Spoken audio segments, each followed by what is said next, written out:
Bonjour. L'état d'esprit, c'est d'abord d'être fier de pouvoir aller à cette Coupe du Monde. C'est beaucoup de responsabilités également parce que on doit faire bonne figure et montrer une bonne image du pays. C'est également au niveau sportif de continuer notre projet sportif qu'on a initié depuis maintenant 4 ans, où on peut estimer que c'est une première phase aboutie. Et donc l'état d'esprit est d'aborder cette compétition pour montrer tout ce qu'on a pu faire de bien sur ces 4 ans, d'être dans la continuité de notre projet. Je pense qu'on est sur nos temps de passage actuels, ce qu'on voulait en tout cas. Donc c'est à bien terminer cette première phase du projet. Il y aura le temps de recommencer une deuxième phase après la Coupe du Monde. Mais voilà, l'important, c'est de continuer à avoir beaucoup d'unité à l'intérieur de notre groupe, beaucoup de cohésion, de mettre en place des choses qui peuvent être attractives et continuer d'avancer. Si. Quels sont les objectifs que vous fixez avant votre groupe, avec votre groupe pour cette mondiale? C'est quand on aborde une compétition, c'est d'essayer de performer à notre niveau, c'est-à-dire déjà d'atteindre un objectif qu'on se fixe. Je pense que le premier, bien sûr, c'est de sortir de cette phase de groupe. Je pense on a cette capacité, même si ça va être difficile parce qu'on va être dans un groupe très relevé, mais c'est aussi ça la Coupe du Monde. Euh, mais après, les objectifs en termes de jeu, ça sera bien sûr d'améliorer les points qui doivent être améliorés dans notre équipe, de consolider nos points forts et de continuer à, à développer notre plan de jeu, notre projet de jeu. Ah, c'est toujours pour des staffs techniques. On a eu beaucoup de réunions, oui, bien sûr. C'est toujours très difficile parce que c'est la Coupe du Monde et que les 26 joueurs qui ont été choisis pour représenter la RD Congo font partie d'un choix. Malheureusement, on ne peut pas amener tout le monde. On a utilisé 55 joueurs depuis que je suis en poste depuis 2022. Oui, le choix a pas été simple, mais il s'inscrit dans une certaine forme de continuité sur ce projet-là. On s'aperçoit également que l'équipe nationale de RD Congo devient très attractif pour beaucoup de joueurs. On a même des joueurs qui sont prêts à attendre des délais de qualification de 3 ans pour venir nous rejoindre. Donc ça veut dire que on a bien travaillé, ça veut dire aussi que on sent qu'après cette Coupe du Monde, l'équipe nationale sera attractive, donc il y aura encore plus de joueurs qui viendront en sélection et les choix sont plus difficiles.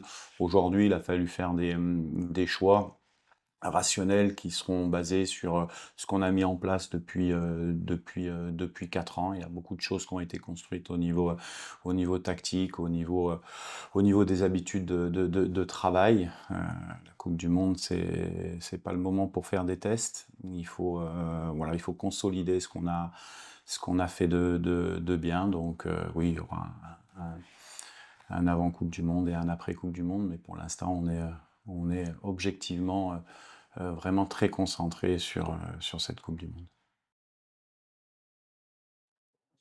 Donc 26 joueurs.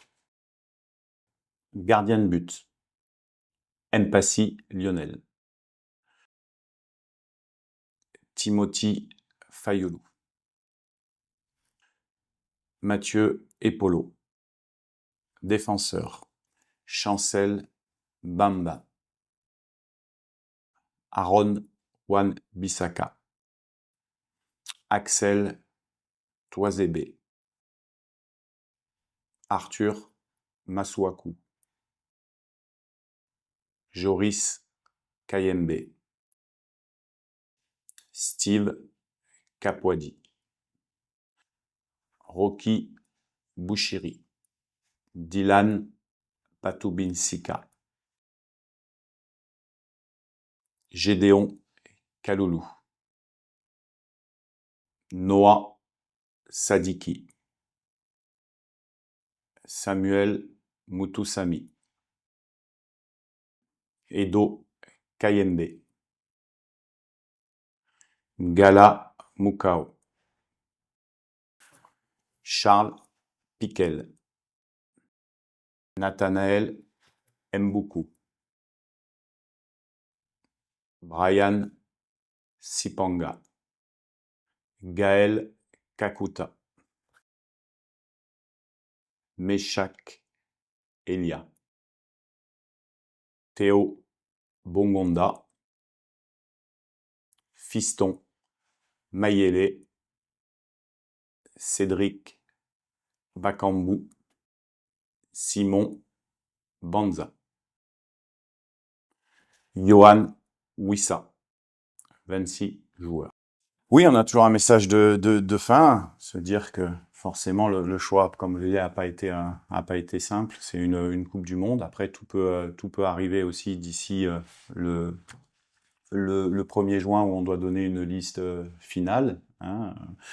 Donc, il faut que ceux qui sont appelés et bien sûr ceux qui sont sur la liste des réservistes puissent être concentrés.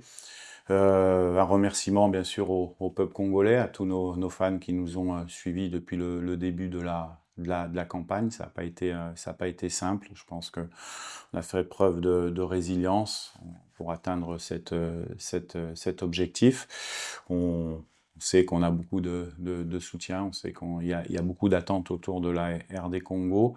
On va venir à Kinshasa pour partager un entraînement avec nos fans, avec nos supporters le 26 mai. Avant cela, il y aura une conférence. J'invite tout le monde à une conférence de presse le 25 mai à 10h pour avoir un échange avec la presse locale. Et puis, bien sûr, le message de fin, c'est dire que nous, on va tout faire pour pouvoir rendre tout le monde fier et donner la plus belle image qu'il soit de la République démocratique du Congo sur la scène mondiale.